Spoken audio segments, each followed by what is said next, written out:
주 예수 내 맘에 들어와 계신 후 변하여 새 사람.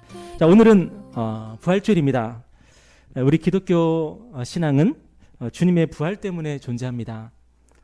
물론 세상 사람들은 부활주일은 별로 의미를 두지 않고 성탄절에 의미를 많이 두지만, 그렇지만 기독교 신앙의 핵심은 예수님의 부활입니다. 사도 바울은 뭐라고 말했냐면은 주님의 부활이 없다면 우리의 믿음이 헛것이다 그랬습니다. 예수 그리스도의 부활이 없다면 우리 기독교 신앙은 사실은 아무것도 아닌 거죠. 여러분, 우리 신앙은 주님이 살아생전에 우리에게 보여주신 그 모범에 기초한 그런 신앙이 아닙니다. 주님이 어떻게 사셨는지, 뭘 가르치셨는지, 그분이 어떤 선한 일을 하셨는지, 어떤 놀라운 기적을 베푸셨는지, 우리가 그것을 바라보면서, 그것을 믿으면서, 와, 나도 저렇게 살아야 되겠다. 와, 주님이 나에게 좋은 본을 보이셨구나. 나에게 귀감이 되어주셨구나. 나도 주님을 내 마음에 모시면서 나도 저렇게 살아야지. 그것이 우리 신앙의 기초가 아닙니다. 우리 신앙의 기초는 뭐냐면 주님이 우리를 위해서 죽으시고 부활하신 그 사실을 우리가 우리 신앙의 기초로 삼고 있습니다. 그래서 우리의 믿음은요, 주님처럼 살면 승리할 수 있다는 게 아니에요. 여러분, 절대로 오해하시면 안 됩니다. 우리가 주님처럼 살면, 우리 주님처럼 살기만 하면 내 삶이 행복해질 거다. 그게 아니에요. 우리의 믿음은 뭐냐면 실패한 우리를 위해서 주님이 승리하셨다는 거예요. 불완전한 우리를 위해서 주님이 완전한 나의 주님이 되어주셨다는 거예요. 거지 같은 나를 위해서 주님이 가장 부유한 자로 이 땅에 오셔서 나에게 그 부유함을 나누셨다는 거예요. 우리는 하나님 앞에서 완전한 삶을 살지를 못합니다.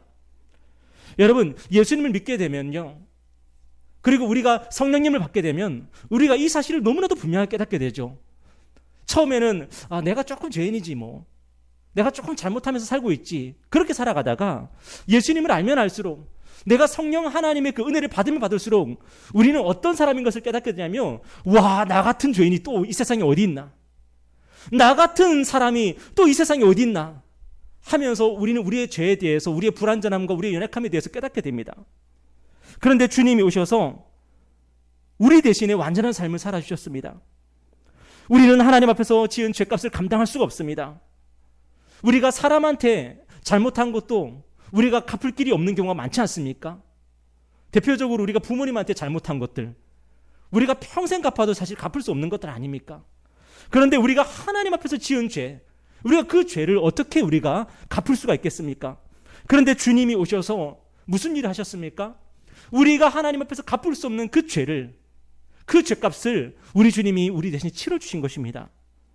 주님의 부활은요, 바로 예수님께서 우리를 위해서 하신 그 일의 결과하고 열매입니다. 주님이 승리하신 것이고, 주님이 우리의 문제를 해결하신 것이고, 주님이 우리의 소망을 완성하신 것입니다. 여러분, 저와 여러분은 천국에 갑니다. 이 놀라운 사실을 여러분 믿으십니까? 저와 여러분은 천국에 들어가게 되는데, 여러분, 우리가 뭘 했다고 천국에 들어가겠습니까? 뭐 잘한 게 있다고 천국에 들어가겠습니까? 여러분의 이웃들, 여러분의 형제들보다 여러분이 되게 잘났습니까? 우리가 뭐 했다고 우리는 천국에 들어갈 수 있겠습니까? 그런데 우리는 천국에 들어갑니다. 왜냐하면 주님이 우리를 위해서 죽으셨고 우리를 위해서 부활하셨기 때문에 그렇습니다. 그래서 우리 신앙생활에서 가장 중요한 게 뭐냐면 우리 주님의 죽으심과 부활하심을 기억하는 겁니다. 사람들은 교회 다니면은 술 끊어야지, 담배 끊어야지, 그리고 내가 뭐 봉사해야지, 내가 좋은 일 하고 다녀야지, 내가 예배 열심히 드려야지. 신앙생활이 그런 건 줄 압니다. 여러분, 신앙생활은 물론 그런 부분들이 포함되어 있을 수 있지만 우리 신앙의 가장 중요한 것, 우리가 늘 힘써야 되는 게 뭐냐면 바로 우리 주님의 죽으심과 부활하심을 우리가 생각하며 살아가는 것입니다. 우리의 주님을 기억하면서 살아가는 것입니다. 만약에 저와 여러분의 삶 속에 선하고 아름다운 열매가 맺혀진다면 그것은 내가 그렇게 살아야지 하기 때문에 그렇게 살 수 있는 게 아니에요. 우리가 주님을 생각할 때 그렇게 살아갈 수 있는 것이고, 주님을 내 마음에 둘 때 그렇게 살아갈 수 있는 것이고, 우리 주님이 나를 위해서 무슨 일을 하셨는지를 우리가 깨달을 때에 내 삶에 아름다운 열매들이 맺어지기 시작하는 것입니다. 여러분, 사과나무가 억지로 사과나무 열매를 맺으려고 하지 않습니다. 물론 이제 물어봐야 알겠지만 사과나무는요, 그 존재가 사과 열매를 자연스럽게 맺는 거죠. 사과 열매를 맺기 위해서 물론 수많은 투쟁들을 하겠지만 그 사과 열매가 맺히는 과정들을 보면 자연스럽습니다. 저와 여러분의 삶에도 하나님의 그 자연스러운 그런 은혜의 열매들이 맺어지게 될 겁니다. 여러분, 예수님만 생각하십시오. 예수님만 기억하십시오. 여러분, 매일 성경을 할 때에, 우리가 기도할 때에 어떻게든 예수님을 내 마음에 둘 수 있도록 여러분 힘쓰시기를 바랍니다. 여러분, 오늘 본문을 보면은 여자들이 중대한 실수를 한 가지 하고 있죠. 그게 뭐냐? 바로 살아계신 우리 주님을 죽은 자 가운데서 찾고 있었던 겁니다.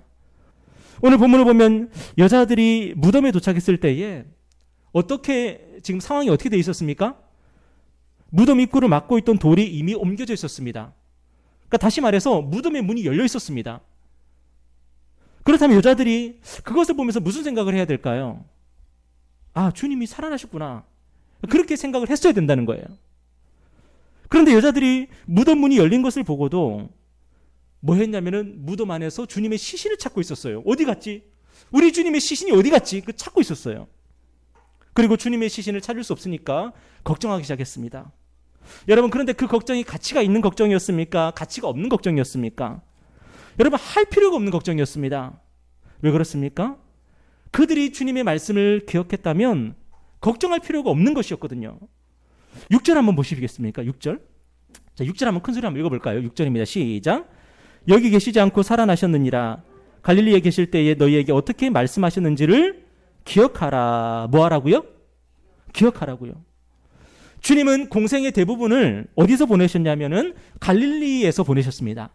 그리고 예수님은 고난 받으시기 위해서, 십자가에서 돌아가시기 위해서 예루살렘으로 오시게 되었습니다.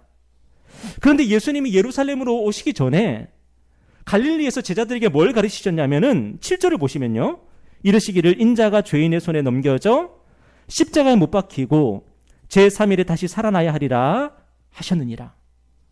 주님이 예루살렘에서 체포되셔서 고난받으시고 죽임당하시고 다시 살아나신 일은요, 우연히 일어난 게 아니에요. 돌발적으로 일어난 일이 아니에요. 하나님 아버지의 뜻이었고 주님이 그 뜻을 이루신 거예요. 주님은 이 모든 일들을 제자들에게 미리 가르쳐 주셨습니다. 왜냐? 혹시라도 제자들이 믿음을 잃어버릴까 봐 가르쳐 주신 것도 있지만 더 중요한 건 뭐냐면 이 모든 일들이 우연히 일어나는 일이 아니라 성경이 예언하고 있었던 일이라는 거죠. 하나님이 계획하셨던 일이라는 거죠. 성경이 예언하는 일, 하나님이 뜻하시고 계획하셨던 일들을 완성하시고 성취하는 일이라는 것을 우리 예수님이 제자들에게 가르쳐 주시는 거예요. 그런데 제자들은 그 말씀을 배우면서, 그 말씀을 들으면서 그 말씀을 염두에 두질 않아요.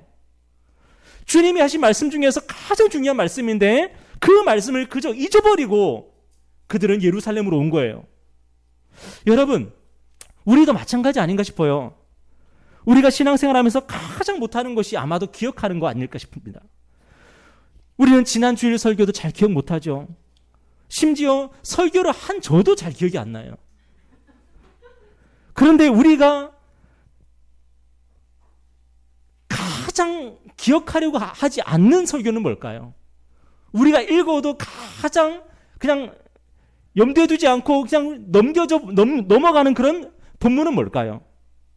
아마도 우리 주님의 십자가와 부활에 대한 그런 본문들이 아닐까 싶어요. 우리가 원하는 것은요, 오늘 당장 내 삶이 힘들고 어려우니까 내 삶의 이 힘들고 어려운 문제를 해결할 수 있는 그 지혜의 말씀을 우리는 원합니다. 우리의 마음이 아프니까 치유되는 그런 말씀을 원하고, 우리의 관계가 깨어졌으니까, 그래서 힘드니까 이 모든 것들을 극복할 수 있는 나에게 힘을 주는 그런 말씀을 원합니다. 또는 경제적으로 힘들 때는요, 이 경제적인 문제를 해결할 수 있는 그런 말씀을 원합니다. 지금 우리 앞에는 해결해야 될 많은 문제들이 있습니다. 우리는 설교나 성경을 통해서 그런 문제들의 해답을 얻기를 원해요. 그래서 주님의 십자가에 대한 얘기들, 부활에 대한 이야기들 늘 들어왔기에 식상하게 생각을 합니다. 그런데 주님의 이 십자가의 얘기, 그 부활의 이야기가 사실은 저와 여러분의 삶의 모든 문제를 해결하는 그런 말씀이에요. 우리 교회 안내판에 보면은 뭐라고 되어 있습니까? 복음은 모든 것을 변화시킬 수 있습니다라고 되어 있거든요. 와닿지 않지 않습니까? 내 삶에 수많은 문제들이 있는데 복음이 이 모든 것들을 변화시킬 수 있다고, 내 삶을 변화시킬 수 있다고?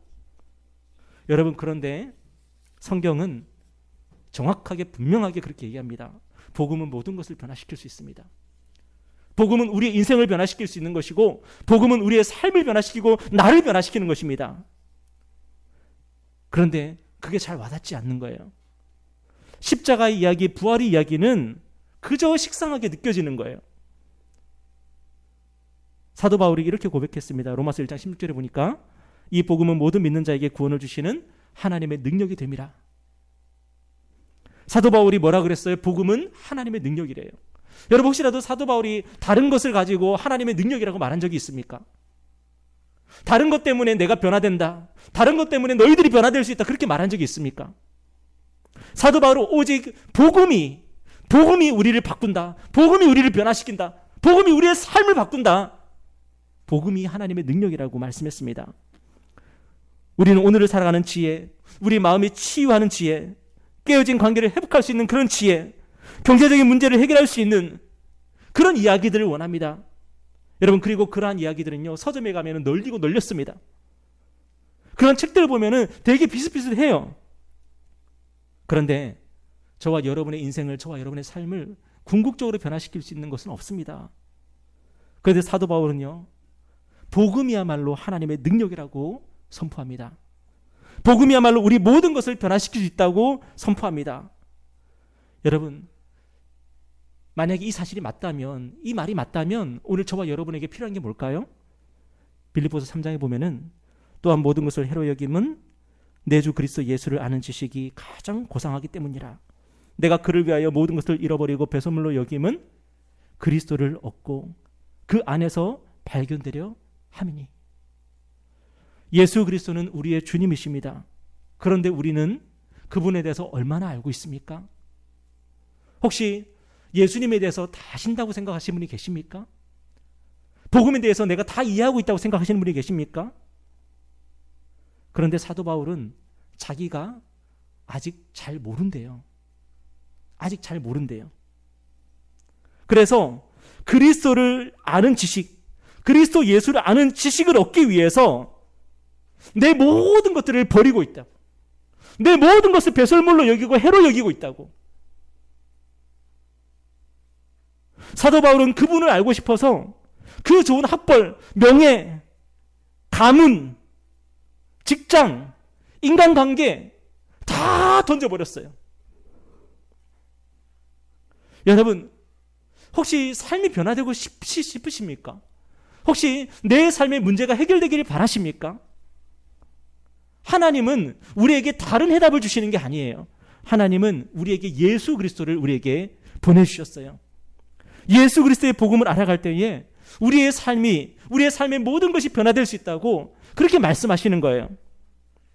혹시 내가 교회를 다니는데, 내가 신앙생활하고 있는데 내 삶의 문제는 여전히 나를 괴롭히고 있고 이 문제는 여전히 나를 떠나지 않고 있다면, 이게 내 안에서 해결이 되고 있지 않다면 그 이유는 딱 한 가지라는 거죠. 뭡니까? 예수님을 잘 모르기 때문이라는 거예요.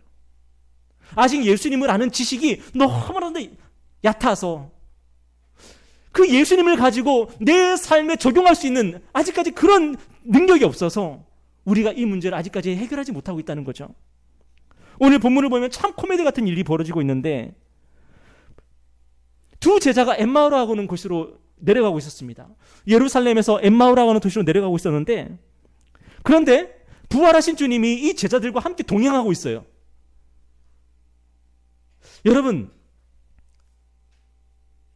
그들은 주님이 자기들 곁에서 동행하고 있었는데도 불구하고 주님을 알아보지를 못합니다. 혹시라도 그 길이 서울의 도심지 같은 사람들이 너무나도 많이 지나가는 길이라서 그래서 주님을 알아보지 못했을까요? 오늘 15절 16절에 보면요, 한번 읽어볼까요? 자, 시작. 그들이 서로 이야기하며 문의할 때에 예수께서 가까이 이르러 그들과 동행하시나 그들의 눈이 가려져서 그인 줄 알아보지 못하거늘. 여러분, 제자입니다. 제자. 예수님의 제자는 어떤 사람들입니까? 예수님과 늘 동행했던 사람들이고 예수님 앞에서 늘 배웠던 사람들이고 예수님과 먹고 자며 했던 사람들이에요. 그들은 예수님과 수많은 시간들을 함께 했던 사람들이에요. 예수님을 알아보지 못할 리가 없는 거죠. 그런데 이 두 제자가 서로 주님에 대한 이야기를 나누고 있습니다. 주님이 십자가에서 고난당하시고 죽임당하신 그 끔찍한 일들, 비극적인 일에 대해서 서로 이야기를 나누고 있습니다. 그런데 정작 그 대화의 주인공인 주님이 그들 옆에서 함께 동행하고 계신데 그들 알아보지를 못하는 거예요. 왜 그랬습니까? 그들의 눈이 가려져 있었다는 겁니다. 그들의 눈이 가려져 있었다는 겁니다. 여러분, 오늘 저와 여러분도 비슷하지 않을까요? 저는 자주 이렇게 기도합니다. 여러분도 그렇게 기도하시는지 모르겠지만 주님, 오늘도 동행해 주십시오. 오늘도 함께 해 주십시오. 여러분, 이 기도는 나쁜 기도 아니죠, 그죠? 좋은 기도죠, 그죠? 그런데 여러분, 주님 동행해 주십시오, 주님 함께 해 주십시오 하면서 기도는 했는데 주님이 나와 동행하신다는 그 확신을 가져본 적이 있으십니까? 주님이 우리 가운데 지금 함께 하신다는 그런 믿음을 여러분 가져본 적 있으십니까? 우리가 예배 드릴 때 그렇게 기도하잖아요. 하나님 임재해 주십시오. 하나님 이 자리에 함께 해 주십시오.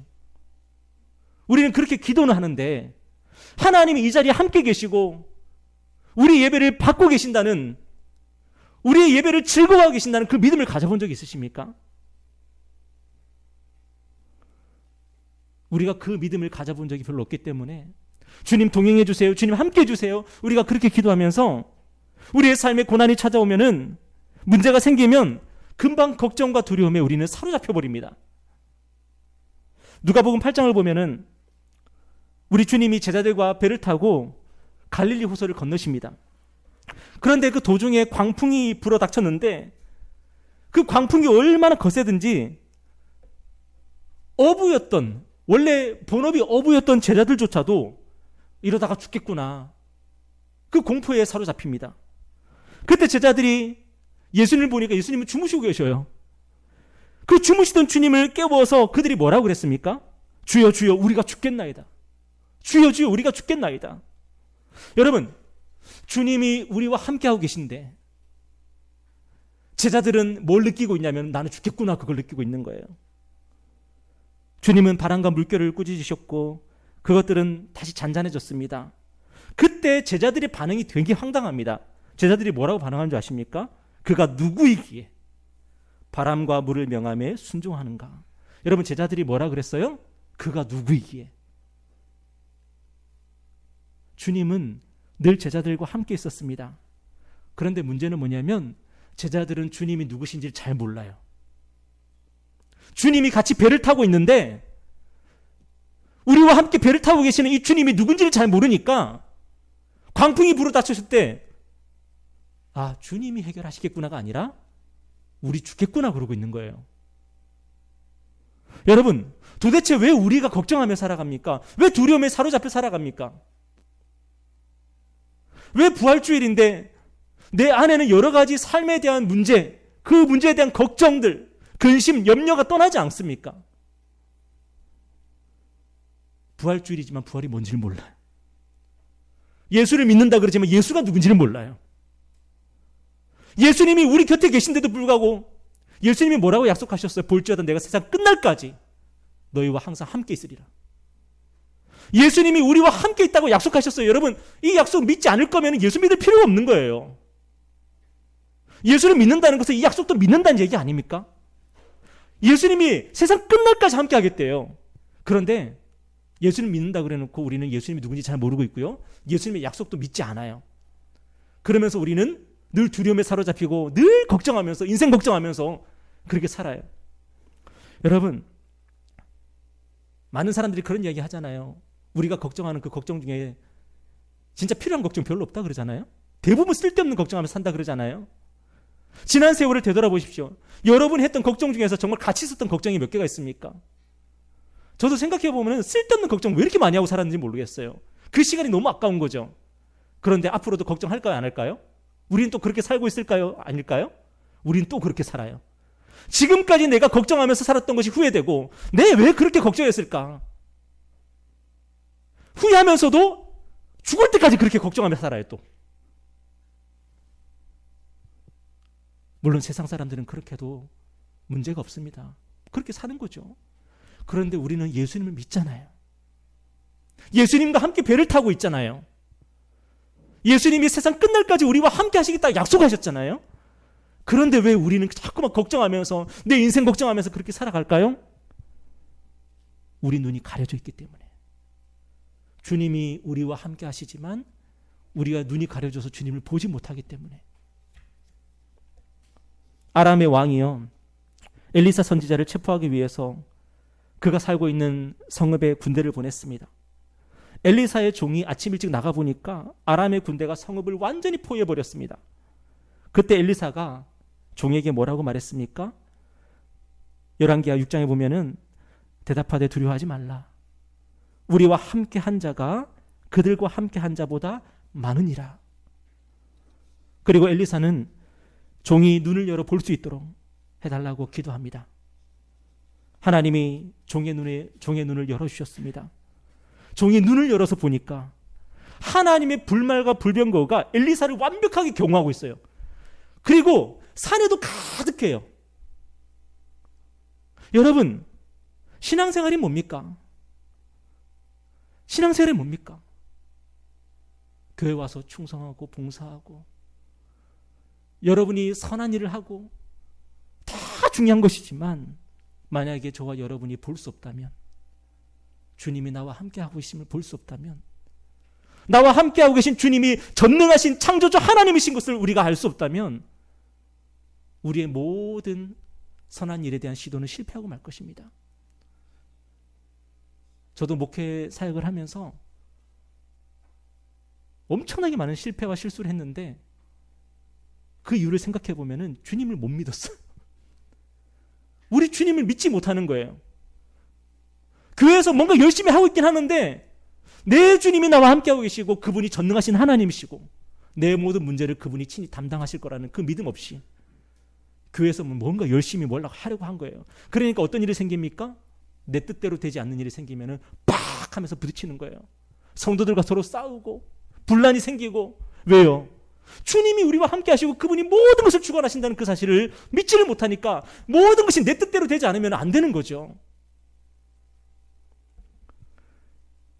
여러분, 눈을 여시기를 바랍니다. 오늘 하나님께서 여러분에게 볼 수 있게 은혜를 주시기를 바랍니다. 우리 주님이 우리와 함께하고 계시고요. 그분은 모든 것을 하실 수 있는 분이십니다. 혹시 여러분에게 주지 않으시는 것이 있습니까?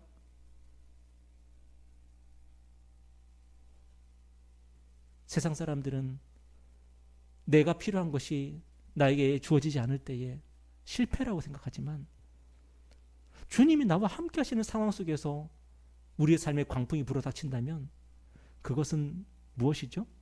내가 그것을 통해서 우리 주님을 더 알아가는 기회가 되는 거예요. 여러분, 우리가 어떻게 하면 눈을 뜰 수 있을까요? 여러분, 눈이 가려져 있다는 게 뭡니까?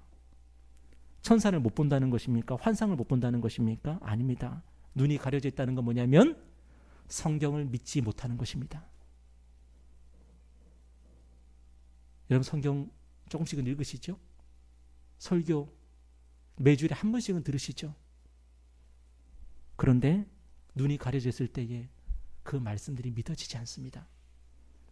신앙생활 10년, 20년 정도 하면요, 성경에 있는 내용들을 대강 압니다. 문제는 뭐냐면 믿지 못합니다. 믿지 못하니까 성경 말씀대로 살 수가 없습니다.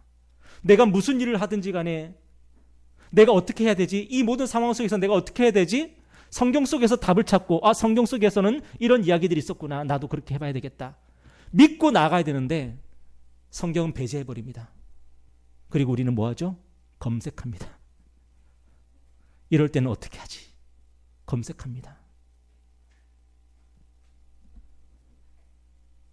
주님은 눈이 가려져 있던 제자들에게 그 눈을 뜨게 하시기 위해서 뭘 하셨냐면요, 볼지어다 하신 것이 아니라 말씀을 가르쳐 주셨습니다.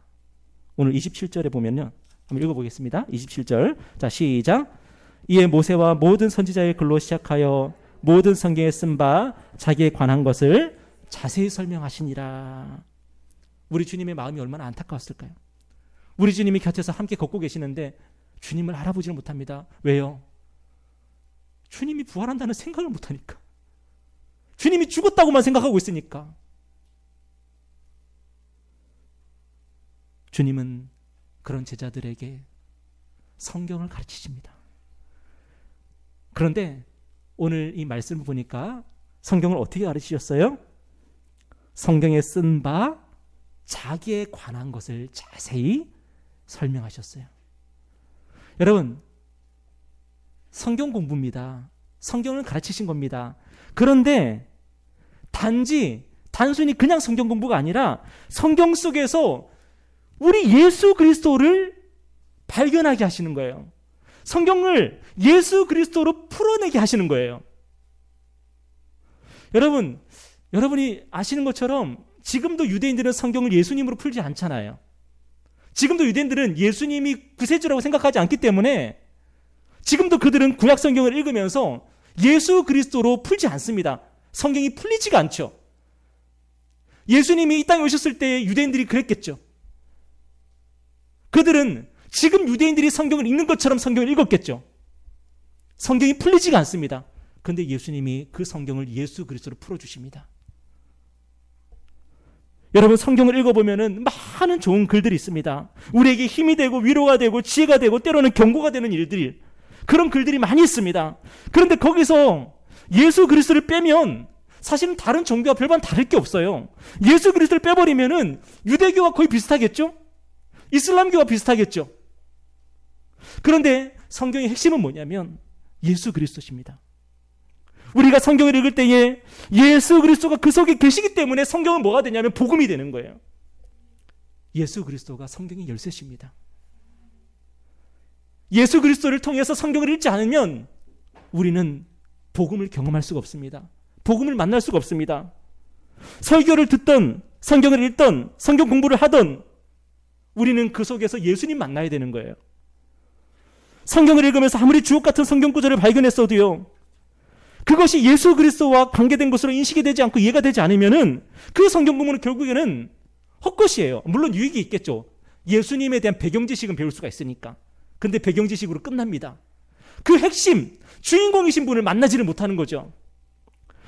창세기 22장을 보면은 하나님이 아브라함에게 아들 이삭을 번제로 바치라 그래요. 근데 성경에 보면은 왜 거기에다가 네가 사랑하는 독자 이삭을 바치라 그랬을까요? 네가 사랑하는 아들을 바치라 그랬을까요? 왜 사랑한다는 그 얘기를 써놨을까요? 여러분, 왜 그랬을까요? 다른 본문에는 아들을 그렇게 부르신 적이 없어요. 근데 아브라함에게 이삭을 바치라 그럴 때는 사랑하는 독자 이삭을 바치라 그래요. 아브라함은 믿음으로 이삭을 하나님께 드립니다.